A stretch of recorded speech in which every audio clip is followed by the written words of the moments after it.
Diablo 4 introduced treasure goblins a while back. They are twisted little demons who spew fountains of treasure if you can catch them and kill them before they conjure a portal and run away. Well, Raid is doing their own take on treasure goblins, and we have our very first one in the game.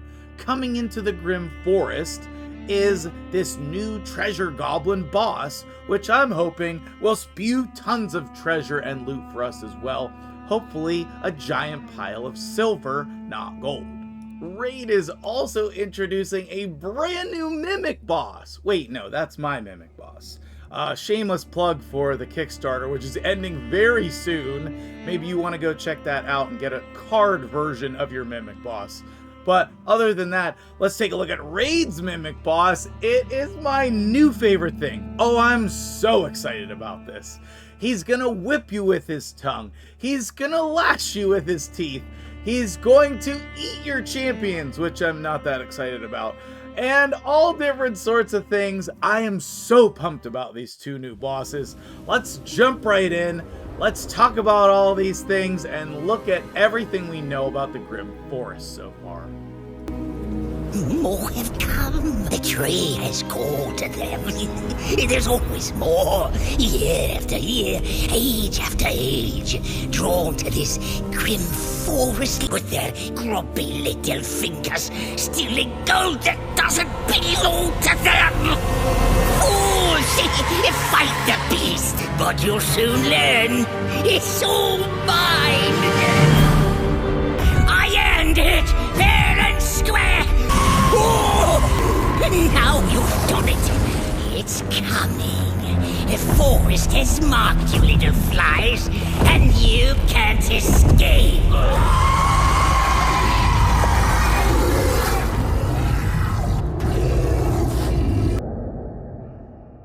What's up, guys? MtgJedi here. How you doing today? I hope you loved my little edit there. That takes so long to do those things. Anyway, we're talking Grim Forest today. This feature is coming soon in Raid. If you take a look here behind me, this is what the Grim Forest is going to look like. We're going to have different locations, and we are going to be able to get different rewards. As you can see here, we will have the typical rewards of brews, energy, but we will also have unknown things that could be treasure or traps or bosses, we don't know. And here is where we're going to be starting out in the old camp. We're going to be getting this in the game so very soon. So what I want to do today is I want to show you the skills for the mimic, the skills for the loot goblin, and also go over all the information that we know so far, because all of this stuff has been spread out across a million announcements and you probably missed something. Maybe I missed something. Let me know in the comments below. So as you can see here, we have the mimic boss, which is of course my new favorite, and it is going to have a lot of cool abilities. This is the second boss in the game that's going to ingest us. He's going to eat champions just like how the Hydra does.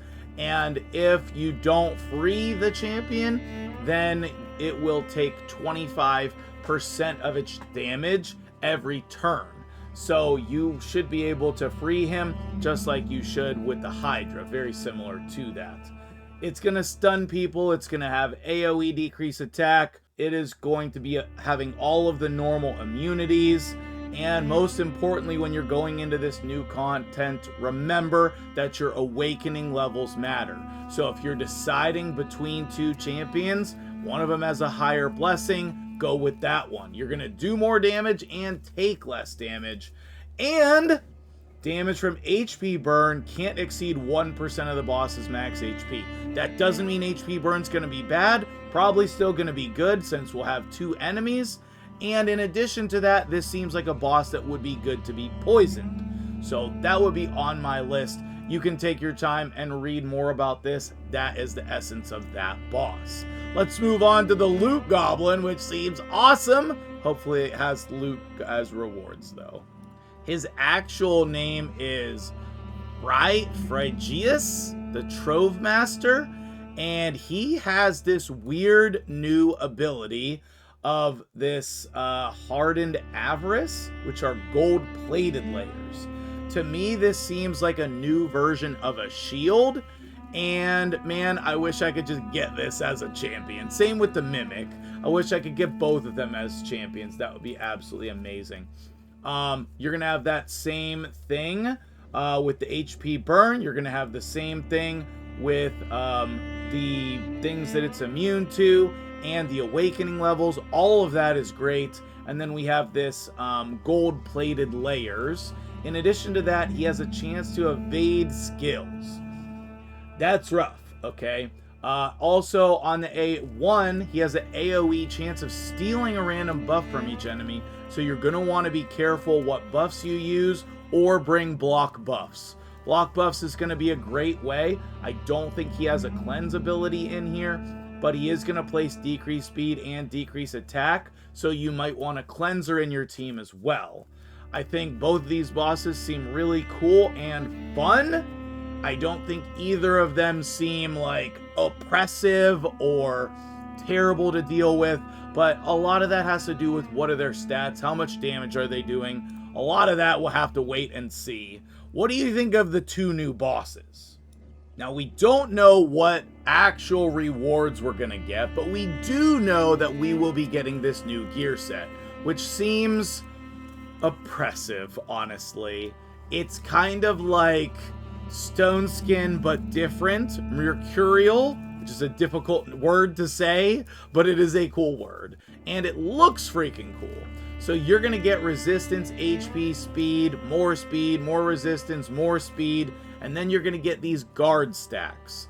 So I think this is a viable 3-piece set, especially on champions where you want HP and resistance.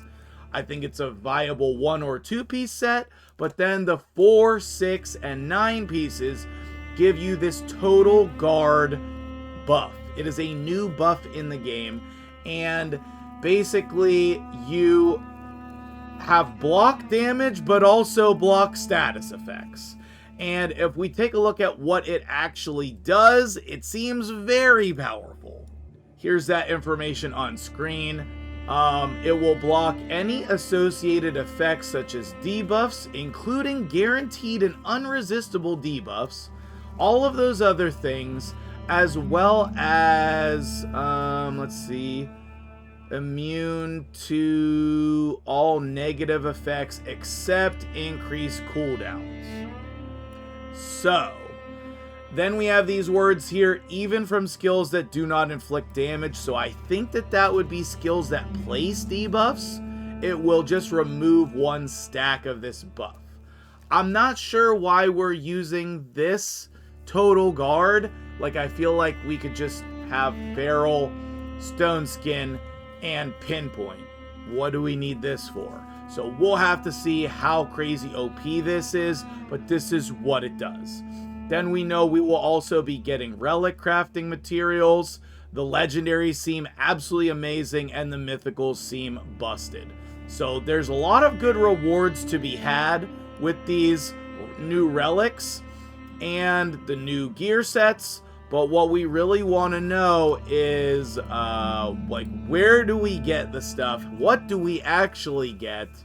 And how helpful is that? So it seems like it will be laid out very similar to Cursed City, where you're going to be getting the relic crafting materials and the accessories and the artifacts from bosses. We don't know exactly how it's going to work yet. Just going off of what's shown on the map, we can tell there's going to be some just normal rewards mixed in, but also there's going to be a little bit of navigation here. I don't know how important the navigation is going to work. Like, will we have enough energy? We have special energy for this, which is basically like keys, so that we can go to these locations. Do we have enough to clear the whole thing? How does that work? We don't have that information at this time either. If we take a look at this slide, it appears like there will be boosts to our team. So if that is the case, then whatever these special boons are, that will be pretty important to find. I'm thinking each rotation will be the same for all players. So once we find whatever these special boons are, then players can go and follow and help each other out with where to get whatever these boons are that are going to help us beat the locations and the bosses. Speaking of beating the locations and the bosses, at the beginning you're going to have to choose the champions that you have access to.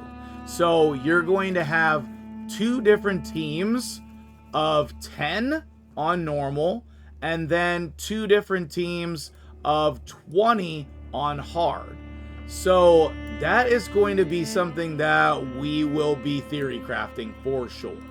So we would definitely want multiple revivers, multiple damage dealers. You're going to want as many, like you want to balance out who you're picking so that you have a good chance to get the right type of champions at the right time. But this is going to be the hardest part, maybe the most frustrating part, maybe the funnest part. I don't know. But this is going to be the most unique part about Grim Forest, is you don't get to exactly pick your teams. So that's pretty tough. Putting in champions that deal damage and revive are going to be extremely helpful. If you have those mythical ones that do that, that's going to be absolutely amazing for you. Now, in addition to that, you're going to be able to face all the bosses at once if you want to. I don't know how to feel about that, but that sounds awesome. Obviously, you can take your time and defeat them one by one, but being able to beat or fight all of the bosses at once, looks like 5. I thought there were 7. But that sounds so fun. I don't know if how possible that is, but that seems like something worth making content on, something worth trying, something worth you guys laughing at me failing for. All of that stuff sounds absolutely amazing. So that's all the information we know for now. We know 2 of the bosses' skills. We know, it's probably those 2 bosses that I just showed you, plus the other ones from that image. That makes 7. Ha! I think I figured it out. Awesome.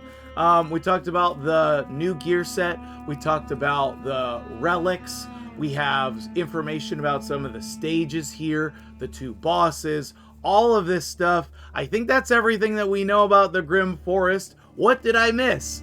What are you most excited about? Let me know. And I hope you enjoyed this video. I hope you have a wonderful day, and I'll see you guys in the next one.